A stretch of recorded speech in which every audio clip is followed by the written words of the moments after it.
இது நம்முடைய சொர்க்கத்தோட சாவி.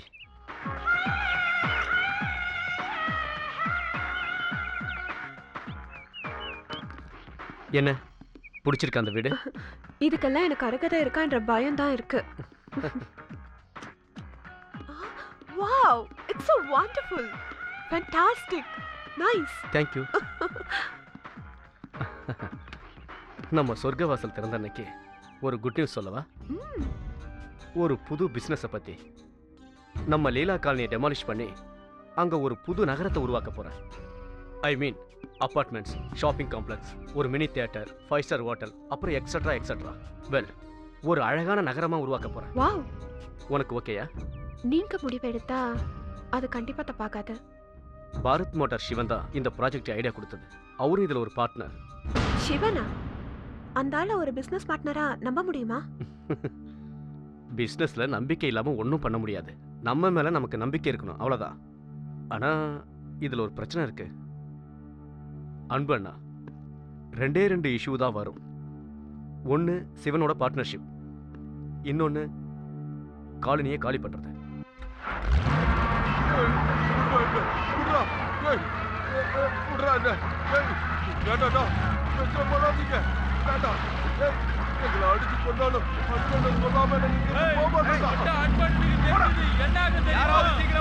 சொல்லுங்க.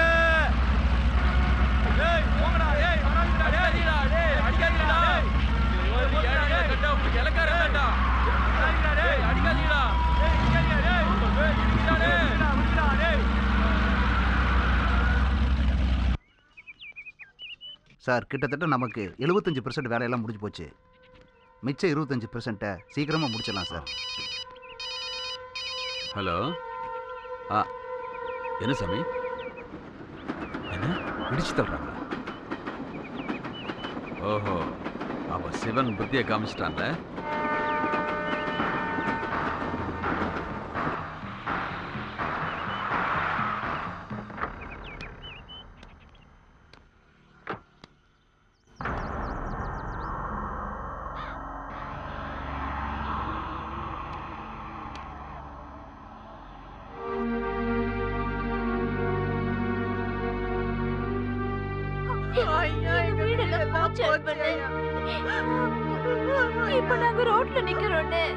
பணம் இருக்கிறதுனால பணக்காரங்களும், அது இல்லாதனால ஏழைகளும் கெட்டவங்களாயிடுறாங்க. அதான் இன்னைக்கு உலகம். நீங்க எல்லாம் எங்கேயும் போக வேண்டாம், நான் இருக்கேன். உங்களுக்கு பிடிச்ச இந்த இடத்துல, எங்க அம்மா பேர்ல இருக்கிற இந்த நிலத்துல தான் நீங்க இருக்கணும், இருந்து ஆகணும். நான் விளையாட்ட ஆரம்பிச்சுட்டேன், நீங்களும் பாத்துட்டே இருங்க. என் மரத்துலயும் பூ பூக்கும், காய் காய்க்கும். இப்பதான் பூக்க ஆரம்பிச்சிருக்கு. ஆனா சிவன் இன்னும் அங்கிருந்து ஆளுங்க காலி பண்ணல. சில கிழங்க தான் அங்க இருக்குது. அன்போட அம்மா பேர்ல இருக்க அந்த காலனி. ஆமாண்டா, எங்க அம்மா பேர்ல தான் இருக்கு அந்த லீலா காலனி. பணத்தை கொடுத்தா எதையும் வாங்கலாம் நினைக்கிறவனோட எண்ணம் தோத்துருச்சு. நீ ஏளனமா பேசுனியே அந்த ஏழைங்க, அவங்க உங்ககிட்ட இருக்கிற பணத்தை விட லீலா குரூப் மேல ரொம்ப நம்பிக்கை வச்சிருக்காங்க. நீ விலை கொடுத்து வாங்காத அவங்களுடைய வீட்டையெல்லாம் நீ எப்படி அடிச்சு நொறுக்குவேன்?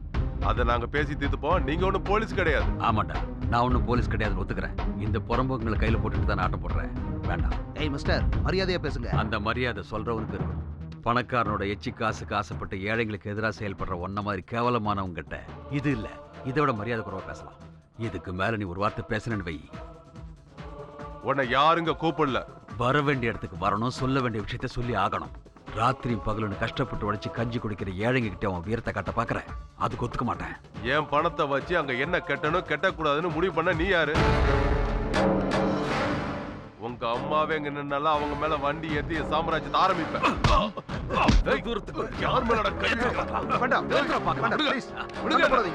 லீலா குரூப் கிட்ட வச்சுக்காத. லீலா குரூப் அங்கதான் இருக்கணும்னா நீ தூக்கி வளர்த்திய அருமை தம்பி அவன் வீட்டுல இருப்ப, அவன்கிட்ட போய் கேட்டுக்க. நான் அங்க ஆரம்பிக்க போற பிசினஸ்ல என்னோட பார்ட்னர் யார் தெரியுமா? உன் தம்பி ஹரி. லீலா காலனி அங்க இருக்கணுமா வேண்டாமான்னு லீலாவோட பசங்களே முடிவு பண்ணிக்கோங்க. போங்க. ஏய் போடா.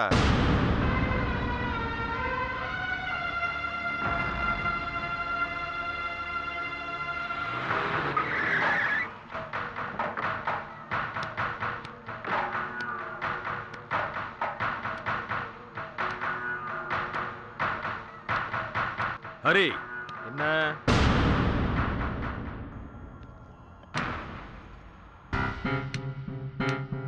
இல்லப்பா ஹரி, ஏன் அவனே அடிக்க போறியா? அது அது வேண்டாம். நட்போட வந்த ஒருத்தனை மறுபடியும் விரோதி ஆக்கிட்டான். அவ்வளவு வெறித்தனமா உனக்கு?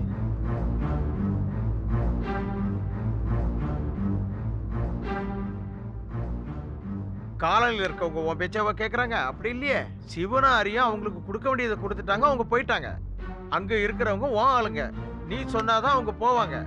அதை நீ தான் புரிஞ்சுக்க மாட்டேங்கிற. அடிதடி கலாட்டாணி பண்ணிக்கிட்டு மறுபடி சண்டைக்கார அன்பா மாறுறியடா. ஊருக்காரங்க போனு, பத்திரிக்கைக்காரங்க போனு, அவங்களுக்கு நான் என்ன பதில் சொல்றது? நீயே சொல்லு.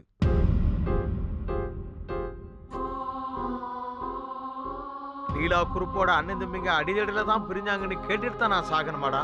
தேவையாடா எனக்கு? இல்லப்பா, சிவன் கூட நம்ம அரிய இருக்கான்னு தெரியாம. தெரியாதுப்பா. உனக்கு தெரிய வேண்டிய விஷயங்கள் நிறைய தெரியறதில்ல. சில நேரங்கள்ல உனக்கே ஒண்ணு தெரியறதில்ல. காலம் மாறும்போது அதுக்கு தகுந்த மாதிரி நாமளும் மாற கத்துக்கணும்ப்பா. அது வாழ்க்கையா இருந்தாலும் சரி, பிசினஸா இருந்தாலும் சரி. எனக்கும் உனக்கும் படிப்பறிவு கிடையாது, ஆனா குறைகள் இருக்கு. அறிவு விவரம் தெரிஞ்சவங்க அதுக்கு தகுந்த மாதிரி போகும்போது அதுக்கு தடையா நாம இருக்க கூடாது. புரியுதா உனக்கு? உங்க மனசை நான் வேதனைப்படுத்திருந்தா மன்னிச்சிருக்க.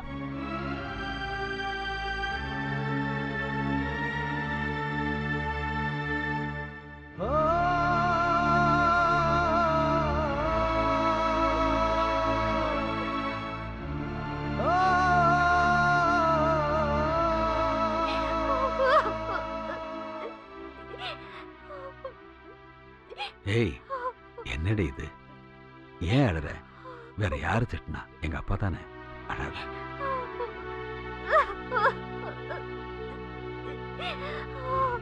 சின்ன வயசுல கடலை பார்க்கணும், அலையை பார்க்கணும்னு சொல்லுவான். கூட்டிட்டு போவேன். அங்க போனதும் அது பத்தாது, லைட் ஹவுஸ் மேல யாருன்னு சொல்லுவான். ஆனா இப்போ அந்த கடலையும் தாண்டி உலகமெல்லாம் சுத்தி வந்துட்டான். ஆனா இந்த பாழா போன மனசால அதையெல்லாம் புரிஞ்சுக்க முடியாம போயிடுச்சு. அவன் என்ன குழந்தை நினைச்சேன். அவன் வளர்ந்துட்டான், ரொம்ப வளர்ந்துட்டான். நான் எதிர்பார்த்ததை விட மிகப்பெரிய வளர்ச்சி. என்னை விட வளர்ந்துட்டான். நான் தான் தெரிஞ்சுக்கல. லீலா குரு அதனுடைய வளர்ச்சி அது ஒரு பக்கம் வளர்ந்துட்டே இருக்கு. ஆனா இந்த அன்போட உலகம் சின்னதாகி சின்னதாகி நீயும் நம்ம பசங்களும் மட்டும்தாம்மா. எனக்கு தெரியல, உன் புருஷனுக்கு ஒன்றும் தெரியல. யாரும் புரிச்சுக்கல. எனக்கு தெரியும், உங்க மனசு எனக்கு தெரியும்.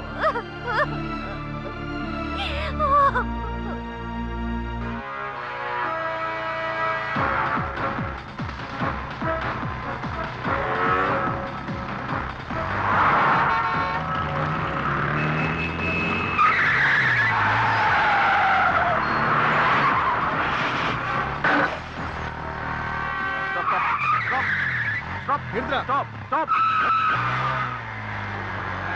Come on, look!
Hello Veni, hi.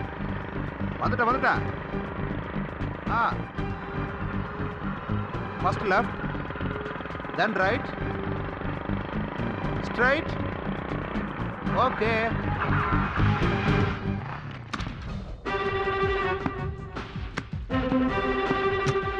Hi. Wow, எப்படி இருக்க? நல்லா இருக்கேன். வா. நல்லா ஸ்மார்ட் ஆயிட்டே போற. தீபக், என் boss. Hi boss. Hi. I am Deepak. Boss, ஒரு சின்ன விளையாட்டு. போலீஸ் கையை காமிச்சாங்க, நான் நிறுத்தாம வந்துட்டேன். நிறுத்தினா பிரச்சனை, ஏன்னா லைசன்ஸ் இல்லை. வாழ்க்கையில் எதுக்குமே லைசன்ஸ் இல்லாதவனா இல்லை? என்ன வேணும்? சாரி பாஸ், அதை நீங்கள் டீல் பண்ண வேண்டியதாக இருக்கும். டோன்ட் வரி, நான் பார்த்துக்கிறேன். அப்ப கிராஷ் லேண்டிங்கா? எப்பவுமே நீ இப்படிதான். வா. ம், இப்படி குண்டாயிட்ட?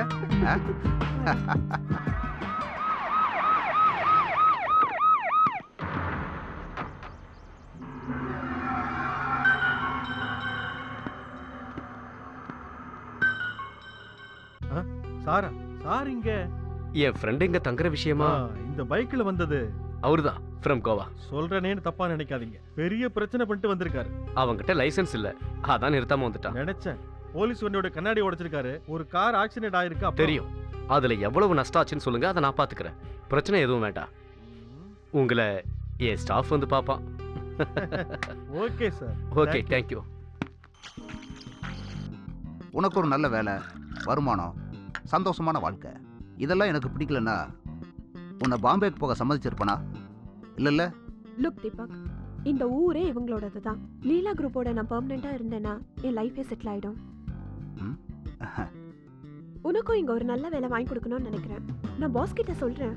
ஆனா ஆனா என் பாஸோட ஸ்டேட்டஸ்க்கு நீ ஒரு ப்ராப்ளமா இருக்க மாட்டேன், ஓகேவா?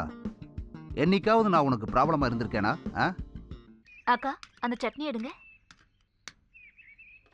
அக்கா, இந்த தோசையை கொண்டு போய் டைனிங் டேபிள்ல வச்சிருமா. ஒன்றும் வேண்டாம், டீ மட்டும் போதும்னு சொல்லிட்டாரு. ஒன்னும் சாப்பிடாம சொன்னா கேட்டாதானே, டைம் ஆகுதுன்னு பிடிவாதம் பிடிக்கிறாரு.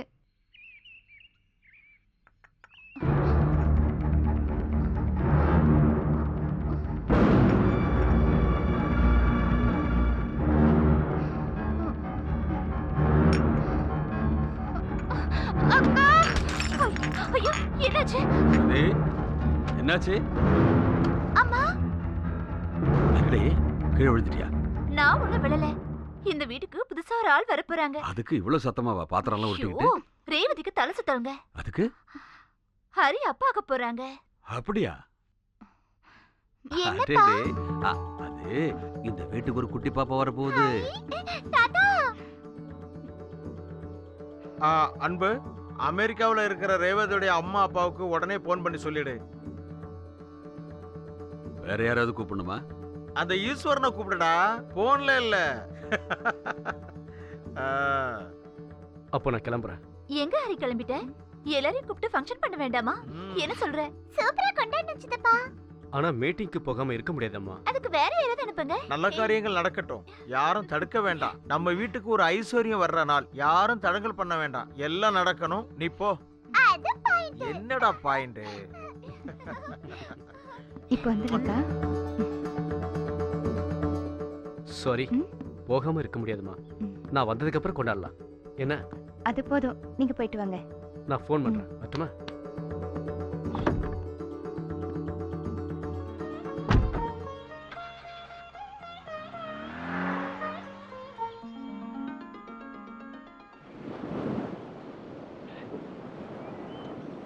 லீலா குரூப் மாதிரி ஒரு பெரிய நிறுவனத்துக்கு ஒரு வாரிசு வரப்போகுது. பாஸ், இது பெரிய லெவல்ல கொண்டாடுற விஷயம் இல்லையா? பார்ட்டி வேணும். நிச்சயமா கொடுக்குறேன். அப்புறம் பார்ட்டி எங்கே எப்படிங்கிறதெல்லாம் நான் தான் சொல்லுவேன். வாழ்க்கையில் யாரும் மறக்க முடியாதுங்கிற அளவுக்கு ஒரு பார்ட்டியை நீங்க கொடுத்தே ஆகணும். ஏய், let's chill boss, come on. Yeah.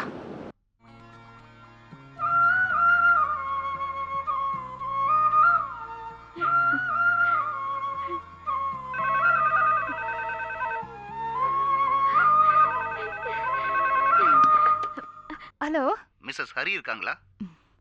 Mrs Hari தான் பேசுறேன். கங்க்ராச்சுலேஷன்ஸ். தேங்க்யூ. நீங்க? உங்களோட ஒரு வெல் விஷர். ஹரி இல்லையாங்க? இல்லைங்க, வெளியூர் போயிருக்காரு. என்ன? இல்ல, சொந்த பொண்டாட்டி கர்ப்பமான ஒரு விஷயத்த வேற ஒரு பொண்ணோட கொண்டாடுற ஒரு புருஷனை முத தடவையா நான் பார்க்கறேன். யார் நீங்க? என்ன சொல்றீங்க? அதான் சொன்னனே, உங்களோட ஒரு வெல் விஷர். நான் இப்போ சொன்ன உண்மையை மேடத்தால இன்னும் நம்ப முடியலன்னா எவ்வளவு சீக்கிரம் முடியுமோ உடனே பீச் பக்கத்தில் இருக்கிற தமிழ்நாடு ஹோட்டலுக்கு வாங்க.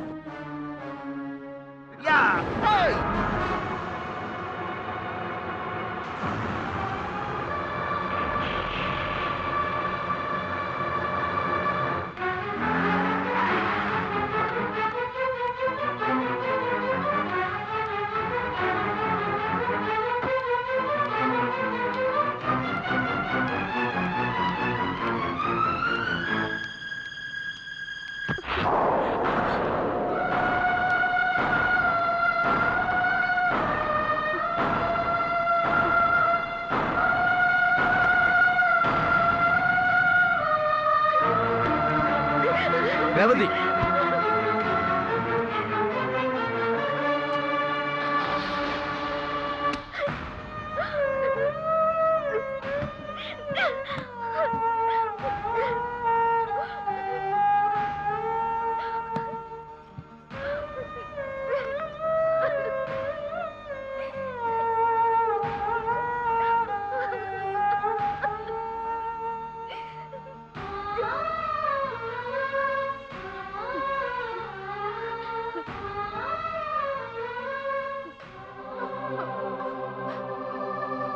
வேண்டாமா? இது வாழ்க்கை, குடும்பம். ஒரு தடவை தூக்கி எறிஞ்சிட்டா அதுக்கப்புறம் திரும்ப கிடைக்காது. அவன் அதை பண்ணிட்டான், அதே நீயும் பண்ணிடாத. வயசான ஒரு மனுஷனை சாகர காலத்தில் அழ வைக்க வேண்டாம். அப்பாவை சொன்னேன், என்னை விட அவருக்கு தெரிஞ்ச ரொம்ப வேதனைப்படுவார். எங்க அப்பாவுக்காக, 4 பேர் மதிக்கிற இந்த குடும்பத்துக்காக உன் கையை பிடிக்கிறேன், கெஞ்சி கேட்கிறேன், தயவு செஞ்சு நீ போயிடாத. உன் புருஷனுக்கு அண்ணனா சொல்லாம போனாலும் உனக்கு அண்ணனா சொல்லலாம்ல, சொல்லுவேன். எங்க போனாலும் அனுபவிச்சே ஆகணுங்கிற வேதனையை எல்லாரும் சேர்ந்து எங்கேயே இருந்து அனுபவிக்கலாமே. போகாதம்மா.